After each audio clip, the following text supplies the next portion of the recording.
Hey, did you do the All right, we're live. And it's good to be back. Okay. Last time we talked through or we started talking through high school training and if we got into it on our own or got into it and how we'd lay things out. So I think this time I think we should start with what we would lay out. Like if we walked into high school, what kind of standards or expectations we would try to establish early on, whether that's like in our programming, like how we want lifts executed or how we would establish a whole bunch of things. I think like what's important in there, like how you would handle communication. And I think we should go down that avenue first, because I think it's easy to just like hop in and be focused on one thing, but you don't want to focus or like waste your time focusing on the wrong things. That makes sense. So like what would you want to establish first if you were going into a high school? Does that make sense? Yeah. Because I think there's a whole bunch of things that you'd want to think through, but what are some of the big things that we would want to establish? probably like how we train. Like, I'm not saying like exercise selection or Right. um, Right. or whatever, but like just the pace, standard of the movements, like working hard, being disciplined with like paying attention, taking coaching your teammates, that sort of thing. I think that would probably be one of my first things, just understanding the expectation. It's not recess. We're not walking in here to, piss around. We're here to train. Right.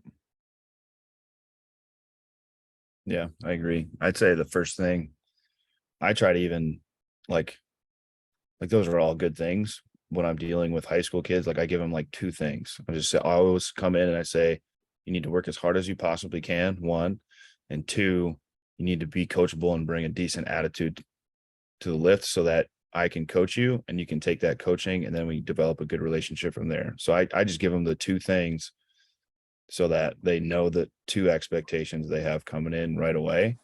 And then, you know, in the first couple of weeks, I have to reference those two things pretty often. If it's someone new that I'm working with and be like, all right, what are my rules? And they say, work as hard as you can. And then I can go, are you working as hard as you can? And then they just no. I say, all right, you need to do that. Right. So those are the two things that I address instantly. Right. Okay. Yeah. Attitude and effort, baby. What? Attitude and effort, baby. Yeah, exactly. But okay, yeah. So I think we can go into that a little bit too. So we established we want to lay out, what our expectations are. Like, I guess that would be more of like how they should approach training, right? Mm-hmm. So yeah, you want to cover those things first. So, does that mean like day one you would have like a lift planned and then you would talk about those things and then try to lift? Or, do you use like a week where every group you have, you just lay out, like, do you lay out your expectations as far as how they approach training? And then you go through, here's what the weight room should look like. Once you've established that, like you said, like you need to establish what you want and then you go through those things, or do you try to train right away? Does that make sense? Yeah. For me, Because my thing is like we say those things, but what if they don't do it? right. So for me, kind of like I said in the last episode, is I'll come in, I'll establish those two expectations. And then I take them through a really basic workout where it's basically a kind of like a movement screen of what I need to see. Right.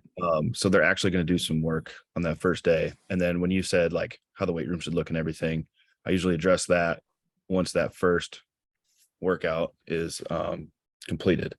Then you address that and kind of give them the lowdown of where everything should be, how it should look.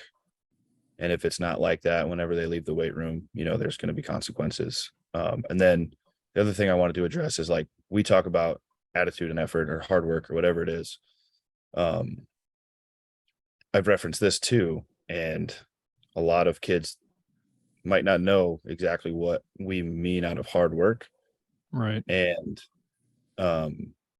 I think that like us three know like what we mean, but like if we're going into a place where maybe that isn't a standard, any type of hard work, it's just, it is working the plan to as much intent into whatever you're doing as possible. So if like you're going all out on a sprint, or if you're doing conditioning or whatever it is, it's like, you have to really push. So I think just kind of laying down that standard and really showing them what you expect out of hard work too. That's kind of, it's hard to describe like how I set the standard of hard work, but Yeah, I think this is someone- good if- though. This is good. if someone's not meeting it, like they get called out, I'll talk to them like personally first, but then if someone's not meeting it on a consistent basis, then it's maybe more of a public, like call them out. And so everybody sees what happens when you're not working hard or something like that. But yeah, that's a standard I like to set right away too, because it's hard to explain, but it's easy to show. Yeah, it's a good, yeah, because it's like, it's easy, because it's like the three of us, we've seen so many athletes come through that you kind of develop, your own definition of what hard work looks like, and it's easy to spot. Mhm. But I think it's hard, like when, like if somebody just comes up and says, hey, are they working hard? We say, it's easy to say yes or no, but I think sometimes it's hard to like explain, especially from the beginning, what exactly you're looking for. But like some of the things that pop into my head are like, if you're squatting or something and one person's squatting and everybody else is just standing around messing around, like you can, not that that's not working hard, but it's like they're not focused. So that again ties into like your hard work. And then that's where you might bring them in and remind them like, hey, these are specific. Because I think it's also like we talked about, like I asked about laying it out at the beginning. I don't think it's super easy to lay it out at the beginning, but I think it's easy to do it as you go. Yeah. So it's like, hey, this is what I expect. And then know as the coach that you need to be aware of what you said and what you want so that you can constantly remind them of that, not that you want to like coddle them and continue to hold their hand through it. But if you told them one thing and you saw them do something else you didn't like, then you need to tell them that before you try to like rip them apart, like, cause I think it was good that you said too, like, if one athlete isn't doing something correctly, or you don't think they're working hard, you're not just going to like blow the whistle and rip that kid apart in front of the group. Like you're probably not that you're going to let it go, but you might wait a little bit and talk to them individually and say, hey, this is something that I saw you doing. Like, we can't do that. Mhm. Here's why. And then if Yep. it continues, it's a different thing because you have to find a different way to get through to them, Yep. Yep. But if it's the first time and, you've only explained it once, it's like, it's still probably on you as the coach to make sure you clarify what you want. But I Yeah. think that approach to how you handle like those conversations is important, because I think if if it's a day 2 on the job and you have a group of 10 in there and one kid's not doing right and you pull them out and rip them apart in front of the whole team, it's not going to be very easy for you to like build a good reputation around the school or the gym or wherever you're at. Right. But I think that's a good way of approaching those sort of things. Like you can't lay everything out on day 1 because number 1, they're not going to retain it. And number 2, like you need to do, it's a process of getting better, just like the Yep. kids getting better. It's the same as coaches and getting the room to run better. Yeah. One So, thing that kind of popped into my head on that too is off of your point right there. You're getting these kids they've already have some kind of behavioral program set in their head. right. So if you come in and you do have that person that's maybe not listening or not doing everything to your full expectation, that might just be a behavioral thing that they've just done their whole life. Right. Right. So Or that it's somebody not- else has allowed them to do, Right. But it's like you have to get that behavioral change out of them. So it's not good to start it off on a bad note where you're Right, just right. ripping them to pieces, right. because And then you have no credibility to them, or you have no Right. respect from them, or trust, or whatever the word you want it to be is. Right. But I just think that going from a more personal approach right away to just say, explain to them, and then tell them like, hey, this is not what I expect. This is what I expect. And kind of harp on that until they get that expectation. And then if it's obviously repeat offenses over and over and over again, then you have to change your approach. Right. But I just thought I'd kind of say, like, sometimes it's a behavioral thing that they've just been doing for a long time. Right. Anything to add, Logan? No, I think I personally prefer the lay it out as you go. Right. I don't know, strategy. Yeah. Just because I've done it both ways, I guess. We've Oh yeah, you have. we sat down and had our meeting and went over everything, but like and you can still do that, but just have to understand that, Right. 20% of that's going to be retained. Right. I also worked for somebody that would, when we took the new class of freshmen came in the first week, they did the warm up for an hour every day Right. till it was perfect. And there was a lot of yelling and starting over, and it was just But I think there's a value in that too. no, I'm not saying it wasn't effective, because it definitely was. Right. So basically you established your entire list of standards and discipline in 4 days of warming up without ever talking about it. You just showed them, like, this is the way it's going to be. Right.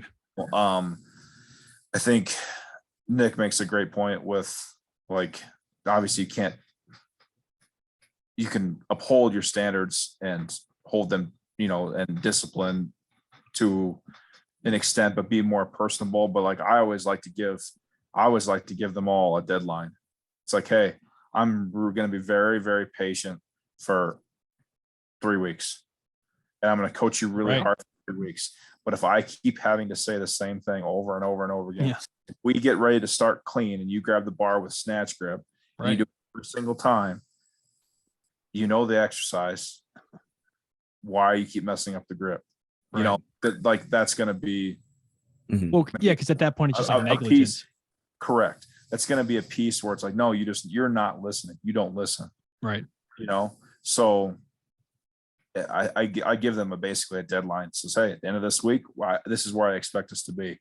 And at the end of week 1, if I don't feel like we're on the right track, well, then I tell them about it, and I was Right. like, we have to improve. These are the 3 things we have to improve going into next week, and then so on and so forth. Next week. Then until you get to the point where, they're holding themselves accountable and holding each other to the standard that's upheld. So Right. Well, yeah, because I think we talked about this in a prior episode, but it's like you should get to a point where you could walk in, give them the cards, and then let them go, and it should execute, without you having to sit there and, hey, snatch grip is wide and clean grip's narrow and front squats in the front, not on the back, like those things. Like you said, it's like, hey, because as a coach, you kind of have, like, as you were talking, I was thinking about this too. It's like, you have to, not only do you have to study like their movement and how they're doing and like where your progression and regression is at, but you have to study like what they're doing through the lift. It's like, are they paying attention? Because like you can sit there and repeat yourself 1,000 times, but it doesn't really do like the kid any good. Like you kind of want to test them. It's like, hey, this is what we have today. Go do it. And then if they're not getting it, well, like they're not paying attention or you're not explaining it right. But like you said, it's like you want to lay it out. And then as you go, you're kind of a student of the athlete, and then you study and make notes about what they're doing right, what they're doing wrong. So you can just, like Nick said too, it's like you want to build the trust, and you're not going to do that by laying out 50 rules on day 1 and then assuming they're going to follow them and then blowing a gasket if they don't, Right. But yeah, I think that's a big part of it too. And then, like you said, like with that, because a big part of it is that you explain the warm up, let them go. And, some people, like you said, you might spend a week warming up, which I don't think there's anything wrong with that. It's kind of the same idea in the weight room. It's like, if some kid can't back squat, well, you're not just going to let them continue back squatting. You're going to pull them back and do something else. So different like context, but same idea. Yeah. I think you're going to earn more respect by holding them accountable and coaching really hard, for like all the time, obviously, but having more patience at the Right. Yeah, it's a good point. I think one thing to go out, I like Logan's deadline that he uses. And I think another thing that can kind of play into you setting your standards.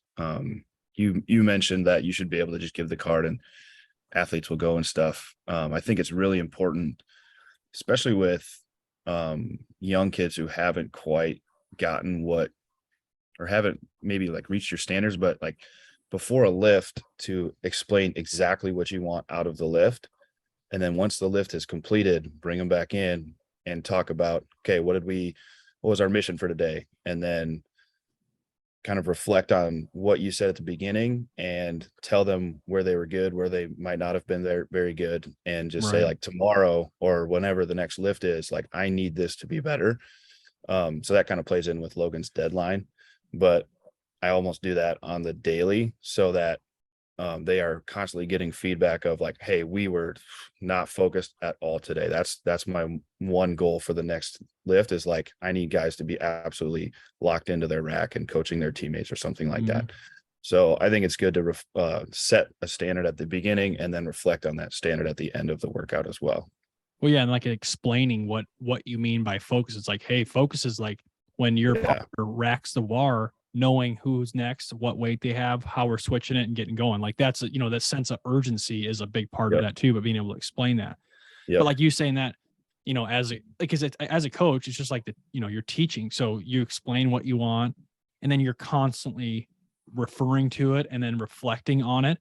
Like I think one of the best things, I don't know if Logan remembers, but like, I don't know if you were there, Nick, either, but with one of our teams, I remember I was having a hard time with like that process. So I put on their sheets, like they had to self-rate their day.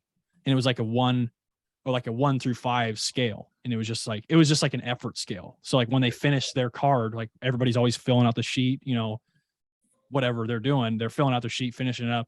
And then at the end of the card, it had the question and they had to circle one answer. And then every week I would review what they had circled. And if they were way off, I would tell them. So if everyone graded themselves like a 2, which was like, oh, we were bad, this week, I would say, no, I think you were pretty good. Here's what I think you were doing good. And here's what I think you could do better. And then on the same thing on the other end, if everybody's circling 4s and 5s every day, I would just say, is this really what you think? Because it's not that, and here's what I think you can do better. But it's just the process of like being honest, telling them what you see and why you think it's important, and then just building from there, because it's like not every day they're not going to get better every day, but they should make a little bit of progress over time in certain areas that you deem are important, and that you've laid out. Anything else that you want to add to that part? I think one thing, if you're kind of new to high school or whatever, it's, don't get trapped in the belief that you have to like be liked and be their friend. Oh yeah, this is good. Because you're not their friend. They don't need any more friends. They might try to act like they're your friend when they get there, but they should know there is a complete separation of you being their friend and you being their coach. Right. You're not there to be their friend. And you should, that's another thing that I explained pretty early on, is like, I'm not here to be your friend. Like, I'm going to push you and I'm going to coach you. Right. And then if you do that, we'll have a good relation. Like if you work hard for me, we'll have a good relationship.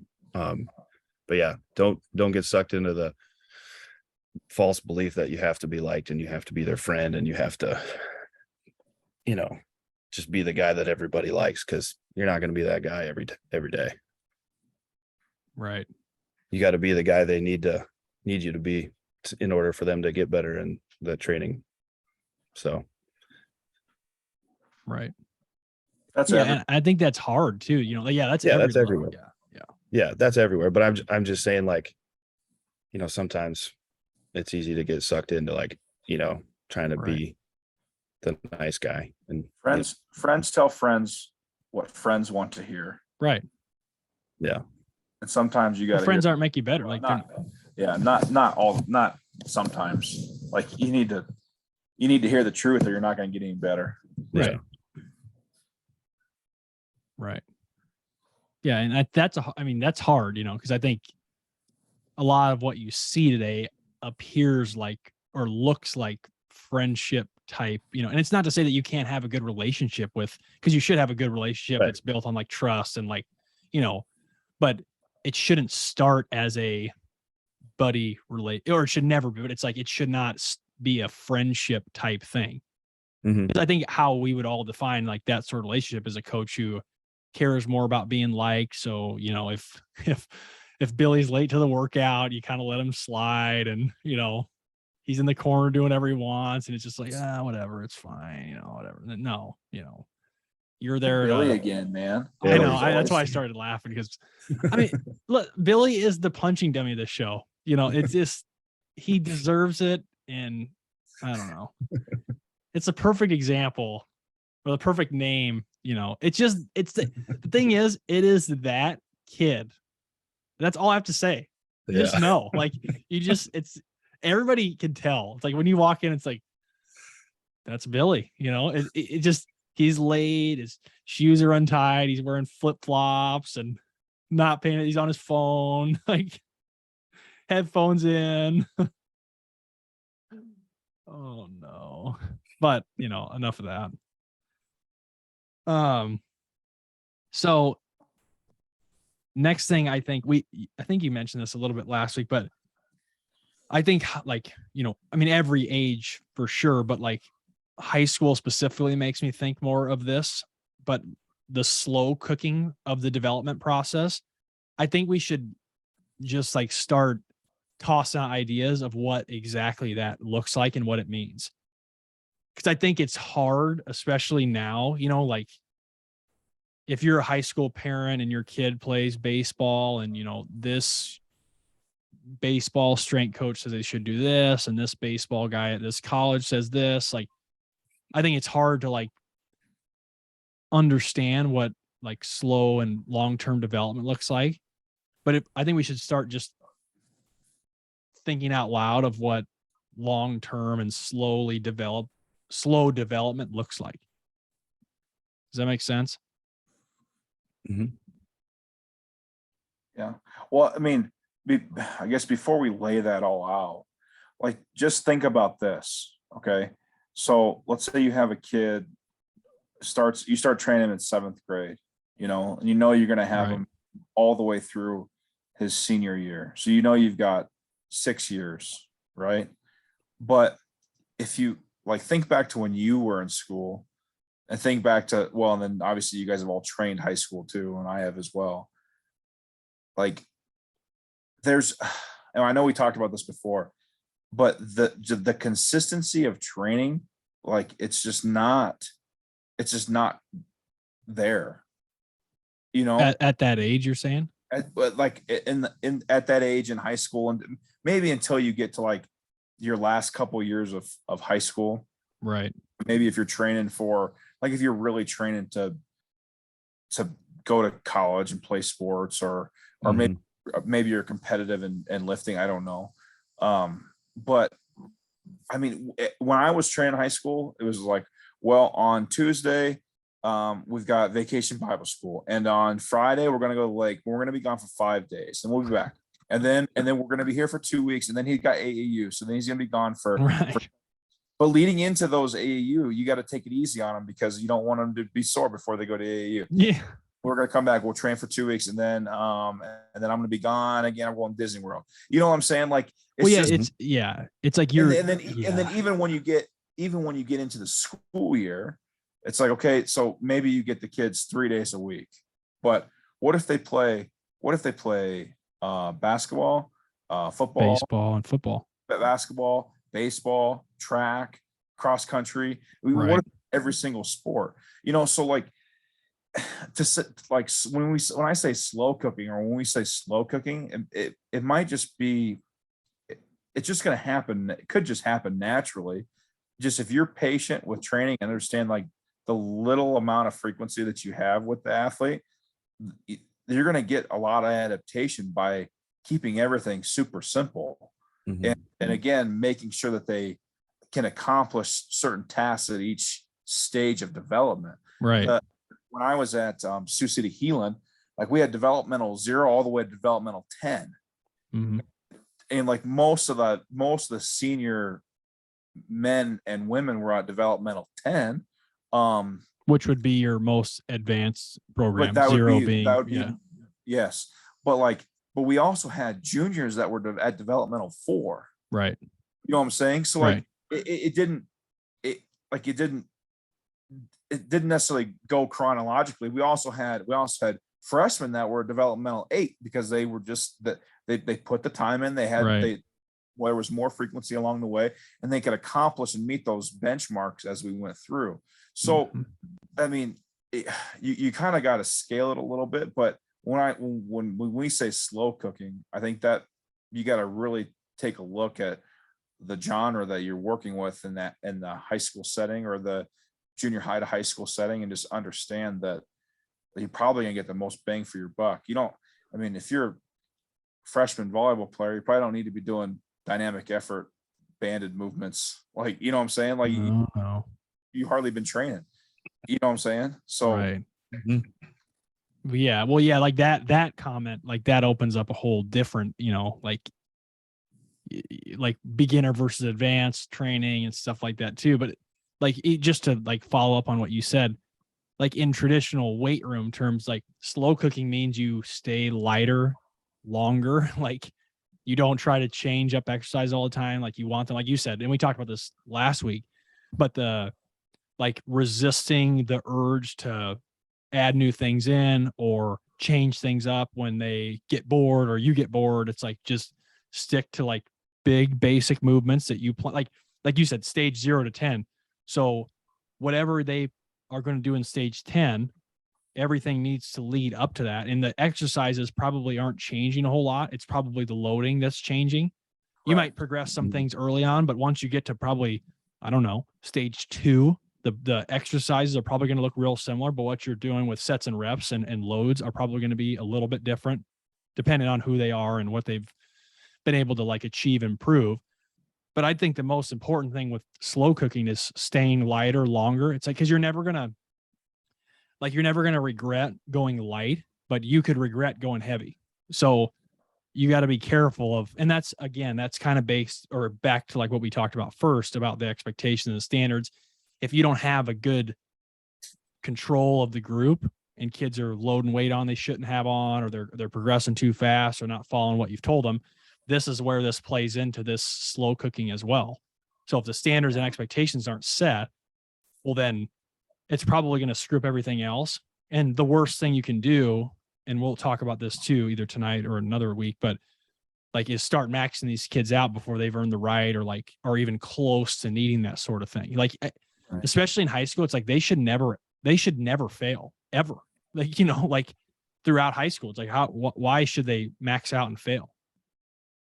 So I think that's a part of the slow cooking thing with weights and exercise progression that I would always err on the slower, simpler, less complex end. And I'm not saying you have to have 10 levels. Like that's, No, but whatever. But like if you had a senior class, and you were basing your programming off of, the top 1%, and you're expecting the bottom Right. 1% to also train the same way, like not gonna work. that could be catastrophic. Right. So you can't, there has to be, like I said, there has to be benchmarks that you have to uphold and reach along the way. And those are specific to situations. Like exactly. Developmental zero is dowel front squat. Yeah. Body weight. Body weight. Right. And you do X number of reps perfectly. Right. And then developmental 10, maybe we're working to or we're trying to get to a working max number. We're not maxing out, but maybe we're putting a little bit more load on the bar to see, how many times we can do this for X number of times. Right. Or in a linear fashion over a certain number of weeks. But if you just took a general, or not general, but if you just took a basic periodization approach to a large age group and a large skill group, like varying skill group, just threw it at it, I think it would fail. Right. You mean like throwing the same sort of idea at the whole group? Correct. Well, yeah. And I think I remember I listened to one guy, or Logan might've been there, but like, I remember Fred Eves from Battleground in Tennessee. Yeah. Like he's the one I think of when I think of high school, because he had like the high school was I think it was like a junior high, like 6th or 7th grade through high school. So like you said, he has 6 or 7 years. And I think I remember him talking about like having his stages. I think it was like 4 or 5 stages. So it doesn't consider age in school at all, which that doesn't matter at all. So it's not like, oh, the freshmen are going to do this, the sophomores are going to do this. It is based off of what they are able to do. So if they haven't met the criteria for stage 2, well, they stay at stage 1, and their classmates might go on to stage 2. And it doesn't matter, because it's about the development and where they are at and what they can handle, because you don't want to give people what they can't handle. You know, like you said, to follow up on the stages, like you don't need 0 through 10, but you better have something. You better have like, here's my plan when a new student or a athlete walks in the door. Here's what we're starting with, and here's what they have to do to get to step 1 or program B. And they don't get to go off of that until they get to this one. You know, and it's like, you can't just give them the next thing because you're bored or they want to do it with their friends or whatever. It's like, here's the steps. The expectations are clear as day. And this is what you have to do to move on to the next phase, however you phase it out. Yeah. And I mean, depending on your situation too, and Nick, you can allude to this too. You know, I say with the exception of maybe Texas high school football, most high schools have one strength coach or a couple of strength coaches for the whole school. Oh, yeah, at best. And so then you're talking about, like I said before, athletes playing multiple sports. If you have a developmental program set up in stages, set up in like criterias and benchmarks, then those sport coaches can't say, well, I need you to do a football program. Like, well, right. No, everybody is progressing towards these goals that are going to make them better athletically. And it doesn't matter if they're playing football, basketball, tennis, it doesn't matter. Then that way, then also you can take those sport coaches out of the equation a little bit as well, with the exception of maybe like having conversations with them in season, understanding like strategic planning, you know, for the year and, you know, peaking and that sort of thing. But at the same time, like if you're still developmental 2 and you're a senior and you decide to join the football team, that doesn't mean you're automatically this pro, you know what I'm saying? Oh yeah. Because you can't do that. Yeah, this is a good point. Yeah. Mm-hmm. Yeah. I mean, you're right, Logan. There's a lot of high schools around here in the Des Moines area. They have like one dedicated strength coach, and then they'll have maybe some help from, like, it's usually the head football coach that like kind of helps out too, or Right. has to do it on his own. And yeah, you just have to remember, like, these bigger schools, like they have like between 500 and 700 kids in a single class. So like they're rolling through a ton of kids. So if you're setting up a high school, like you need a system to rely upon, and you can always develop and change that system as you go along too. But I mean, if you don't have any kind of system in place, you're done to for progress them and slow cook them, like you're kind of, you're screwed, because you're not screwed, but you're going to learn really fast that you need one. Right. Like you might be able to get something going, but it's going to be a really big challenge on right away. Sorry, Nick. No, you're good. Well, what Mike said earlier is like, you're never going to regret going at this level. You're never going to regret going too slow, but you're always going to regret going too fast. Right. Mm-hmm. That brings me, I was going to ask Mike this question, because he was talking about his definition of slow cooking and, you know, going lighter and longer and stuff. Maybe this could be useful for somebody that listens that's getting into it. But if you're setting up your system, are you prescribing weights right away, like really light loads, or are you kind of going off of what they can do? Well, yeah, I mean, I would say no, but what I would be limiting weights is what I'd be doing for sure. Okay. Yeah. You know, like, you know, if like your first stage is body weight, it's like, that's what they're doing. And then it would be like, okay, we might, you know, it's like stage 0 might be body weight. So that might last 2 sessions, or who knows, 8 weeks or 12 weeks or a semester or whatever it might be, because everyone's going to be different. But, and then, you know, stage 1 might be goblet squat, and I'm going to set out with a weight that I want them to start at, you know, so that might be a 20-pound dumbbell. And it's like, okay, well, if you can do that for and again, it would be hard to do this individually. So it's like you have to figure out a way to do it on a mass scale, which takes a lot of thought. Yeah. But you might, it's like you might do a certain set and rep scheme that doesn't change until they get to a certain weight on the dumbbell. And then they increase the weight and the reps might drop a little bit, or they do the same thing. But it's like just slowly going through that process and resisting, like, oh, you did 5 good bodyweight squats. Okay, go grab an 80-pound dumbbell and do goblet squats. Oh, you did that. Okay, grab the front squat. And then by week 2, Billy again is in the corner failing on front squat because you just let him go off and do whatever he wanted.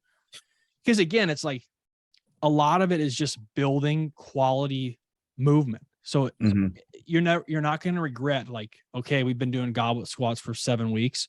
Who cares if I do it for another week or 2 before I progress, or another card? Like, it doesn't really matter, but what matters is letting the kid go off in the corner and fail on front squat. And because it's like people have a bad view already of injuries in the weight room. So by doing that, you're only throwing kerosene on the fire. Like, you're only bringing more of that into the equation, like, possibly, not to say that that's going to happen, but yeah, I wouldn't assign weights per se, but I would after I had seen them. Like day one, I'm obviously not going to write a weight in, but I'm going to limit their options, like they're going to get 2 options and that's what they can do. And then after that, I'm going to write them in manually. It would be a while before I probably would put them in the system, in the computer, but I would be doing them by hand for sure. And I would for sure do them, like, kids can't move on to stages until you check it off. So just because they go grab an 80-pound dumbbell and do it for 10, and they come up and give you the card and say, hey, I did an 80-pound dumbbell for 10. You're like, okay, next week we're gonna do the 150. Like, you don't just let them go because you don't know what they did.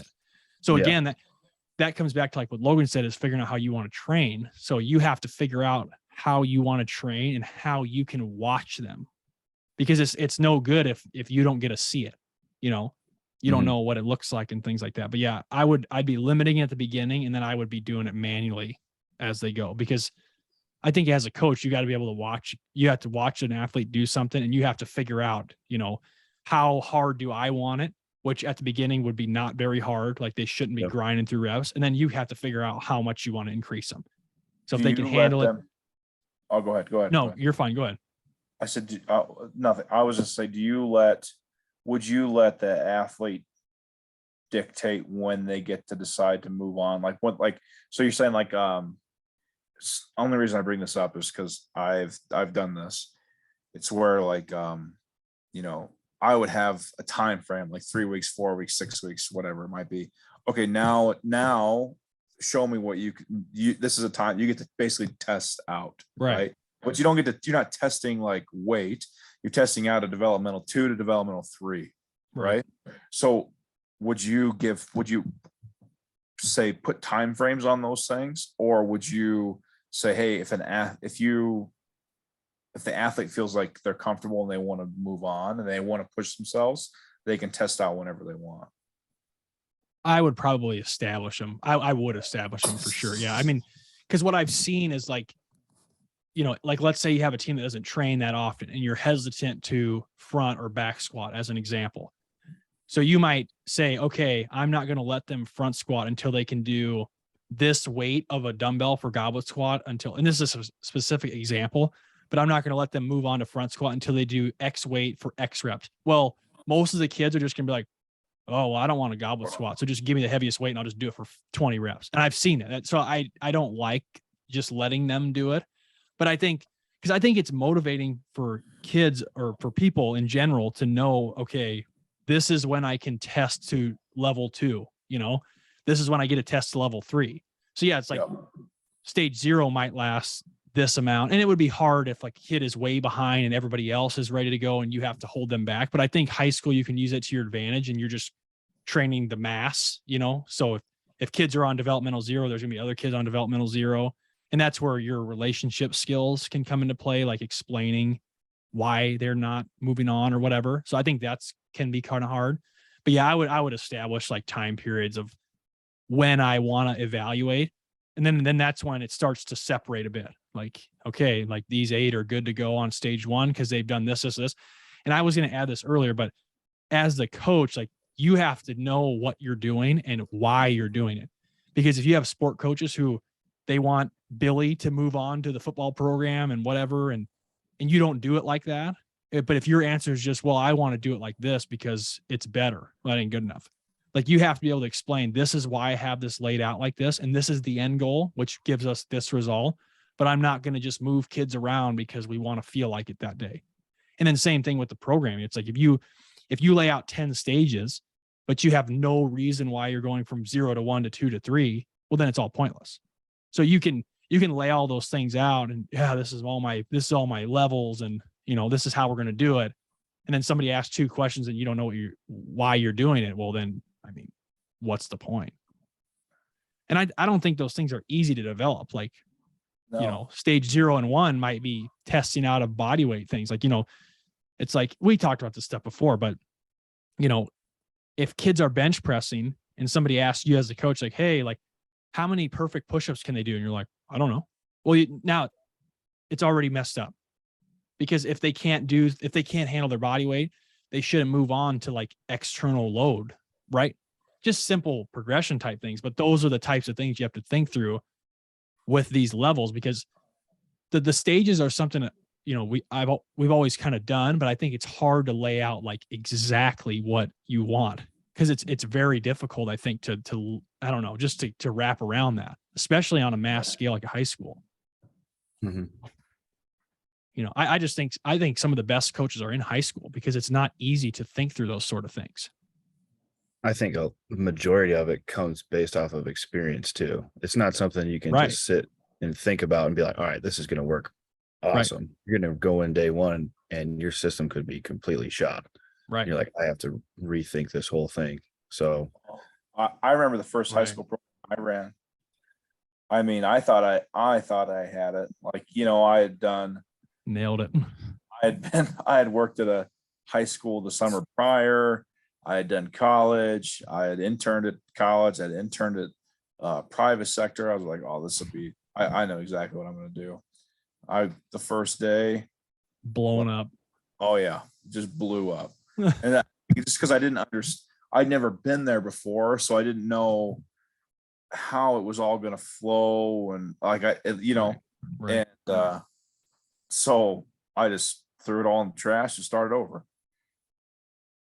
Yeah, I mean, I want to emphasize, it's not easy to think through, because when you're dealing with that many kids and that many different like levels of ability, but you can have your, like you said, like you had your plan, you can have your like big level principles of how you're going to, we talked about body weight to dumbbell to front to back squat. Like those can be the things that you're working through and towards, but to establish, exactly where you test out and whatnot, that's where it takes a lot of, like Nick said, like a lot of experience and figuring out like how exactly you want to let kids move on, and then it's like, well, then if they take 2 months off, then where do you start? Then do you bring them way back, or how do you handle those things? But I think like starting with a system like we've been talking about, like that is a good way to build like a culture around what you're doing, and to like increase,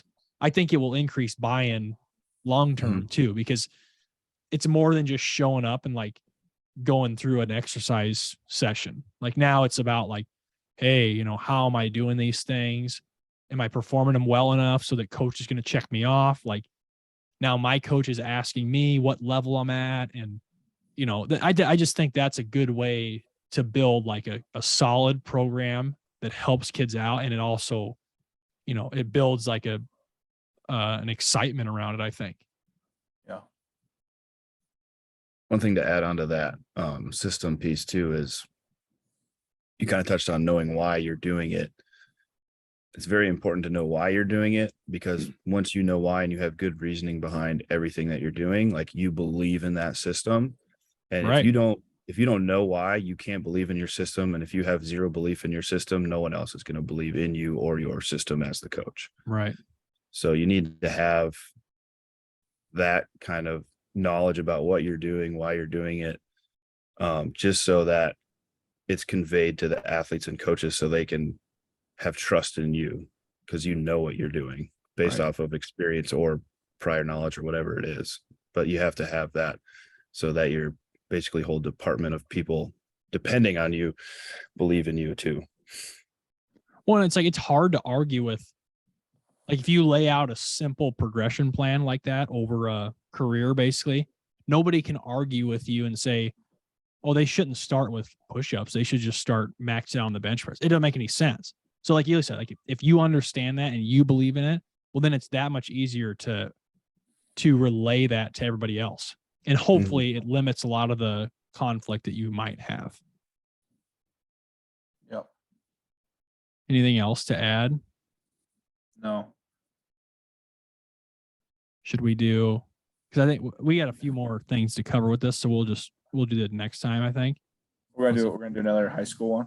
I think so. I mean, I think we need to talk about maxing out. You know, like we did last week. We brought that up. I think we should talk about maxing out. And I mean, we kind of touched on it now, but I think that, and then if anything else pops up that we want to cover, I think we can do that too. Should we do books? Yep. Books. Okay. I think Nick has to start this time. Do you have one you got? What do we what's the Anything? any book? Yeah. Well, yeah. I mean, anything. At all. If it's a training book, you can do training. Whatever. Yeah, whatever. And why you like it. Man, oh man. I wanted to know what kind of book we were doing. Okay, I'll throw Or one if at you. Logan has one ready, he can go too. No, I got one. I'm not I got- gonna do a training book. Just so I you got Me one either. loaded up. Mine's not either. Good. All right. So the one I'm about to say is pretty philosophically dense, Good. but oh yeah. I know. but the message probably will change every time you read it. Oh. But to me, it's I don't know, it's one of my all-time faves. It's Zen and the Art of Motorcycle Maintenance. Yeah. By what Robert Pirsig or something? Robert Pirsig. Yep. Have you read it multiple times? Yeah. Jeez.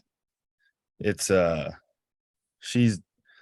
there's some sections that it's kind of hard to get through reading wise, but you know, I remember the first time I read it, just kind of the overarching theme that I got from it was from some aspects of the book where, you know, if you're going to do something, like do it to the best of your ability and leave no doubt that like you're giving your absolute best work. No, and sometimes it's like, regardless of it's like what your career is, what it is, but it's like, even if you're like washing the dishes, like do that one thing to the best of your ability. So Yeah. One thing. that's What? kind of The one thing? I'm reading that book. Oh yeah. I see. I read that book, I think, Nick, when you were in Omaha. And Yeah. I need to read because it I told you again, about it, 'cause didn't I? Yeah, I think you told me about it. So I was just looking for it, but I have it. But I read it and I was like, I don't know. I mean, I like it, but I didn't know what was going on. So I need to read it again. Yeah, that's one you have to read more than once, I think, Yeah, because it's yeah. the first time you're going through it. It's you're hard. just like, Yeah. Yeah. whoa. Yeah. But I remember it bounces around and I think I couldn't follow it. Yeah. I need to read it again. Yeah. Logan, or do you want me to go? I can go. Okay. Mine is Inside Out Coaching. Oh, So who's it That's- by? Joe, I say Ehrman, EHRMAN or MMAN or something like that. Okay. So it's he has a really interesting story. So like I think he was a professional football player, and like he dealt with abuse and a lot of things. And so he comes at you with a very Christian based like approach to coach. And it's very, very insightful. It makes you think about like, what kind of coach am I, and what kind of coach do I need to be to connect with different types of people, different types of athletes. And so I read that, I don't know, a long time ago. And I've read it a couple times, but the first time I read it, I was at Augustana, I believe. And then it comes with a workbook as well, so you can go through, and he has different things you can, like, not activities, but like different things you can do to help kind of take the message that he's doing and or talking about and putting it into action. But again, really good, helps you. Like when the first time I read it, and even after I the second and third time I read it, just like how am I coaching and how am I perceived by the athlete, and you know, what do I need to do, or what do I need to change, or how can I get my message across better to different types of kids. So I've seen that book a lot, but I don't have it. I probably need to get that. I it's haven't read it good. either. It's a lot of people recommend. I see it floating around places, so I need to buy it. Mm-hmm. Mine is it's called Turn the Ship Around. I think his name's Lieutenant David Marquet maybe. But I don't know if it's not, I don't necessarily think it's about delegation, but it's about like empowering. It is delegation, but empowering like the people around and below you to own the job, basically. So his story is like he was a long time, I don't know what you call it, but lieutenant on a Navy ship. And then he was super accustomed to this ship. And like, I guess all the ships kind of have their own controls and like operating systems, like hardware type stuff. And then he got transferred like way late in his career to a different ship. So then they were out on a mission or whatever. And he, like, I guess they like what they usually do is like they'll delegate a command down. They say like, hey, we need this done. And then somebody's in charge of like hitting the button to do it. So he did that on this new ship. And then like they were like, okay, it's done or whatever. And then he like went there to figure out if it was done. And he basically found out like the new ship didn't even have the control. And then I think the big line in the book is like, well, why did you tell me you did it? Or something like, well, how did you do it? And he's like, or why did you do that when it didn't even exist? He said, well, because you told me to. And it was like, I think that book like helped me realize like, okay, like people need to own what's going on. Otherwise, like they're just going to be like robots doing what you say. And that's not good at all. Cause I think like a leader's job is to make people like empower and educate so that they can make decisions on their own. That's what it is. It's like about helping people make decisions on their own. But that's one of my favorite books. Like I need to reread it again because it was just interesting to read that. And it was like, oh man, like that's real. You know, it's like if you're overseeing people and you send them off, like, oh yeah, I just did that because that's what you said. And it's like, no, like, you know, like, I don't know. Good book. I have that book, but I've never read it. Yeah, it's a good book. I remember I read it a long time ago and I need to read it again, but that's a good book.